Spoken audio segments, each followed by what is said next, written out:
Olá, amigos. Agora nós vamos fazer uma análise de experimento da física. E para isso nós vamos observar alguns experimentos em vídeo, né? Será apresentado um vídeo com um experimento a você. E nessa atividade, nós vamos utilizar uma metodologia científica, tá? Ou seja, vamos usar o passo a passo, né? Utilizando de tal forma que nessa atividade, né, você faça uma descrição desse experimento, mas utilizando os fundamentos da física. Ou seja, aquele experimento tem que ser explicado por uma parte da física que você estudou, né? É uma aplicação. Então, observe bem o experimento, veja os detalhes que ele tem e utilize para isso a sua física para explicar. Só que depois do vídeo vem uma explicação como fazer isto formalmente, né? Como introduzir um procedimento científico e como registrá-lo para entregar ao seu professor, ok?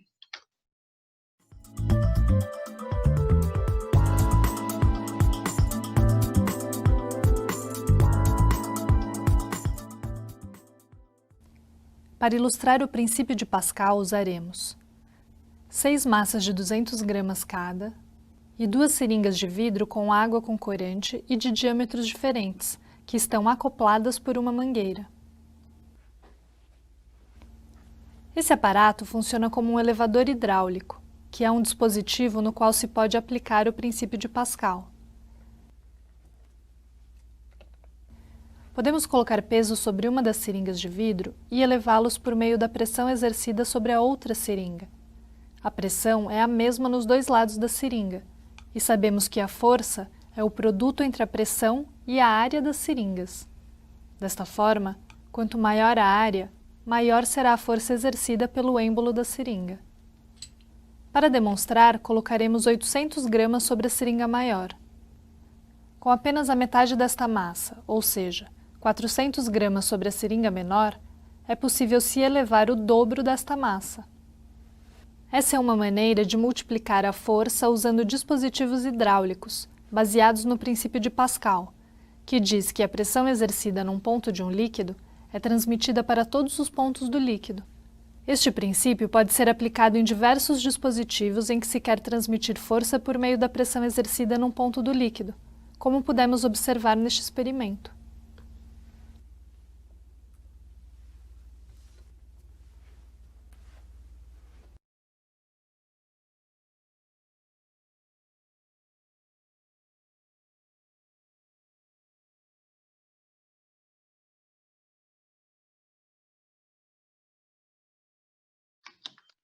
E aí você quer fazer essa análise científica de uma maneira mais formal, né? Como faremos isso? Bom, existem várias formas de descrever um experimento.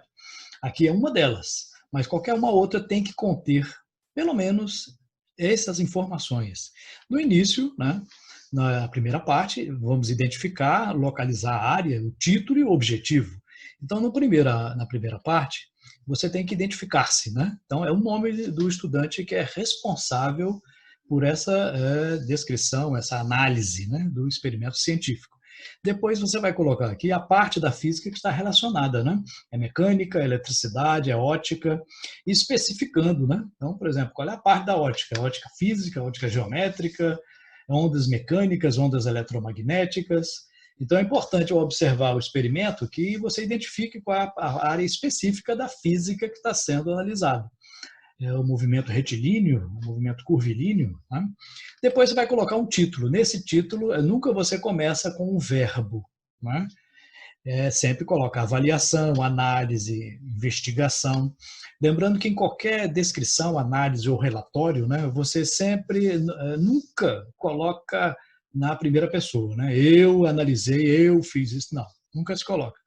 No objetivo, você vai começar com o verbo. Tá? Avaliar, determinar, investigar. Né? Então, título sem verbo, objetivo com verbo. Então, nunca usar a mesma raiz da palavra nos dois. Então, determinação, determinar. Avaliação, avaliar. Não, isso fica um som ruim para descrever. Né? Isso denota pobreza de linguagem, né? Que não se deve ter em um relatório científico. Né? Na segunda parte, nós iremos fazer uma representação esquemática e os materiais utilizados. Né? Na representação, né, você vai colocar aqui, ilustrar o que foi analisado em forma de esquemas ou desenhos, né? Não precisa ser um desenho artístico, bonito, não, mas um desenho que possa se identificar o que é. Pode ser triângulos, quadrados, círculos, não tem problema. Pode ser figura geométrica, mas que identifique com o nome ou então com uma referência. Você vai visualizar o experimento indicando as partes principais deste experimento. Depois vai colocar os materiais que foram utilizados, né? Foi utilizado uma régua para quê? Para isso foi utilizado. Então a descrição tem que colocar os materiais e como eles foram utilizados ali naquele experimento. Okay? Na terceira, sim, importante nessa parte, deve-se colocar os detalhes do experimento observado. Ou seja, tem que ficar sempre bem detalhado, é a parte mais detalhada de uma descrição ou de um relatório, né? De uma coisa que você está observando. E a terceira e última parte, você vai colocar quais os princípios da física que foram identificados naquele fenômeno. Nessa primeira parte aqui, você vai enumerar conceitos, leis, lei de Newton, primeira lei de Newton, segunda lei de Newton, né? Qual é o princípio da termodinâmica, qual é a teoria da física que foi comprovada, qual é o conceito físico que está relacionado àquele experimento. E na última parte você vai fazer uma discussão dos resultados, né? Você vai interpretar aquilo que foi observado baseado nos princípios que você identificou. Acontece isso por causa do princípio tal, tal e tal. Então é importante colocar essa última parte.